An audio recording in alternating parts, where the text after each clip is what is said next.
여러분 안녕하십니까? 저는 1955년생 전 호원대학교 겸임교수 윤양준이라고 합니다.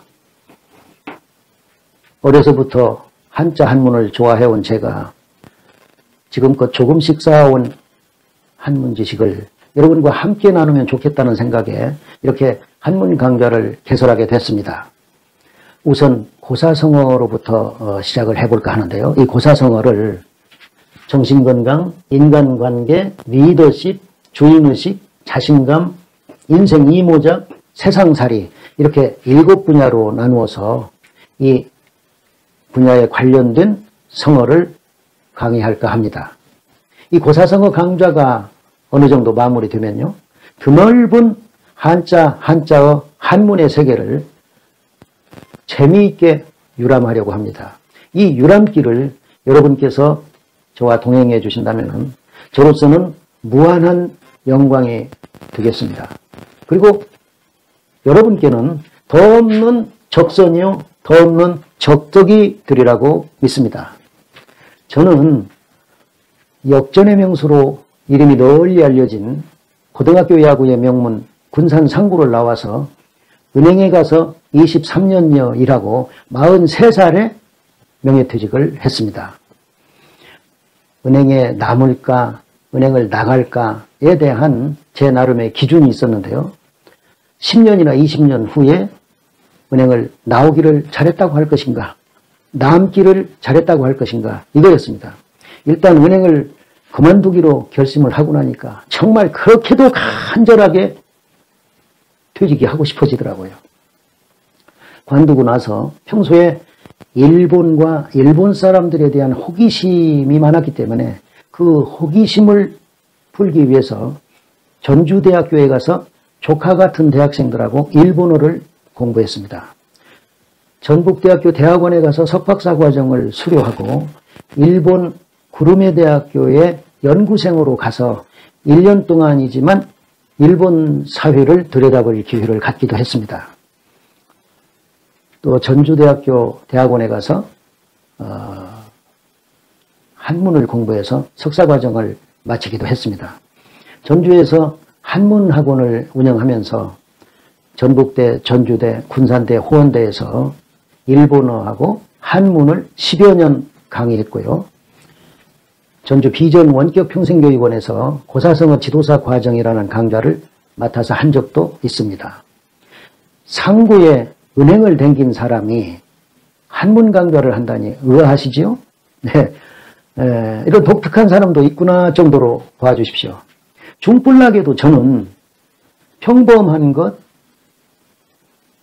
규격화된 것, 천편일률적인 것, 이런 것들을 피하면서 살아왔습니다. 평범하면서도 독특한 것을 좋아하는 사람이지요. 바람직한 건지 아닌지 잘 모르겠습니다만 예를 들어서 늙으면 고독고라는 것이 있으니 친구들을 많이 만들어둬라 이런 말들 많이 하죠. 그런데 저는 이런 말들에도 그다지 괴념치를 않습니다. 친구가 있으면 좋고 많으면 더 좋고 하지만 없으면 없는 대로 설사 친구가 한 사람이 없다고 하더라도 대신에 한문이라는 좋은 친구가 있지 않느냐. 한문에 등장하는 수많은 성현들과 문장가들과 영웅 호걸들을 모시고 대화하면서 가끔씩 이태백 시인과 같은 분을 만날 적에는 막걸리잔을 새끼손가락으로 저어가면서 앞에 난중일기를 펴두고 감히 이순신 장군을 우러러빌 때면은 명량해전을 하루 앞둔 정유년 9월 보름날 밤 심정이 어떠셨는지 단 12척의 우리 배로 133척이나 되는 적선을 격파하신 뒤에 소감은 어떠셨는지 이런 것들을 여쭤보기도 하면서 살아가는데 심심할 거 뭐 있나 이렇게 생각하는 아주 요상한 사람이죠. 따라서 모난 돌이 정 맞는다라든가 가만히 있으면 중간이라도 간다라든가 하는 말에 부정적이고 또 소극성을 조장하는 이런 말들을 매우 싫어하지요. 일부러 돋보이려고 그러는 것은 아닙니다만은 그렇게 성격을 타고났습니다. 그래요.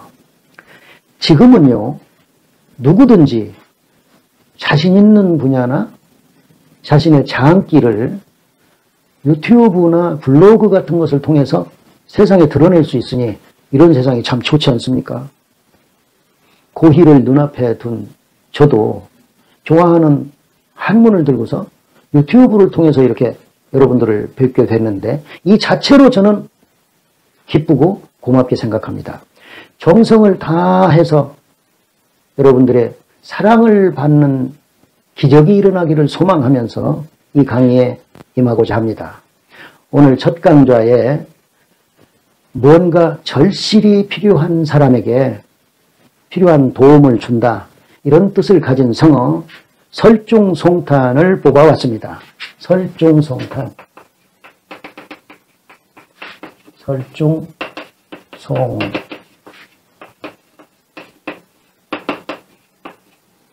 눈설 가운데 중 보낼 송 숫탄. 예.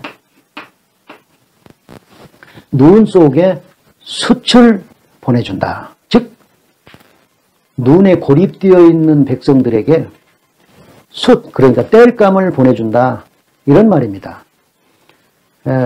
중국 송나라의 역사서인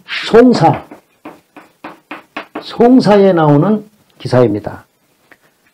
북송의 2대 황제였던 태종연간에 쓰촨 지역, 사천이라고 쓰고 쓰촨이라고 읽네요. 2008년도에 대규모 강진이 일어났던 중국 남서부에 있는 땅이죠. 중국 삼국시대 때는 유비의 총나라 땅이었죠. 여기서 대대적인 밀란이 일어났습니다. 이때가 서기 993년도예요. 이 난리가 난 이 해 겨울에 오랫동안 눈비가 많이 내리고 강추위가 계속되는 상황에서 태종 황제가 늙고 외롭고 가난한 백성들에게 돈과 쌀과 땔감을 보내줬습니다. 북풍 한설 엄동설 안에 가장 필요한 것은 식량과 땔감 아니겠습니까? 그 중에서도 더 절박한 것은 땔감 아니겠습니까? 우선 얼어 죽지 않아야 되니까요. 이렇게 동사를 눈앞에 둔 백성들에게 땔감을 보내줬대서 설중송탄이라는 성어가 유래하게 되었다, 이런 말씀이죠. 우리들은요, 아프리카 같은 곳에서 굶주리는 어린이들의 안타까운 모습을 텔레비전을 통해서 자주 보지 않습니까? 금방이라도 숨이 끊어질 것 같은 이 어린 것들에게 우리가 많지 않은 금품이라도 보내준다면 이들에게는 얼마나 귀하고 큰 도움이 되겠습니까? 이와 같이 절박한 상황에 있는 사람에게 그 필요한 도움을 주는 것, 이것을 설중송탄이라고 한다, 이런 말씀이죠. 우리가 하루하루 편안하게 살아가고 있을 때 당장 빵 한 조각이 절실한 이웃들도 많이 있다는 데까지 우리가 시야를 넓히자, 이런 취지에서 설중송탄이라는 성어를 들고 온 것입니다. 아울러 제가 낯이 좀 뜨거운 말씀입니다만 여러분께서 이 강좌를 사랑해 주시는 것, 이것이 저에게는 설중송탄이다, 이런 말씀도 드리고 싶네요. 또 한편으로는 저의 이 강좌가 여러분께 때때로 설중송탄이 된다면 얼마나 좋을까, 이런 바람도 가져봅니다. 걸음마를 막 뗀 저의 이 강좌가 모쪼록 재미있으면서도 유익한 강좌가 되기를 소망하면서 오늘 첫 시간 여기서 맺겠습니다.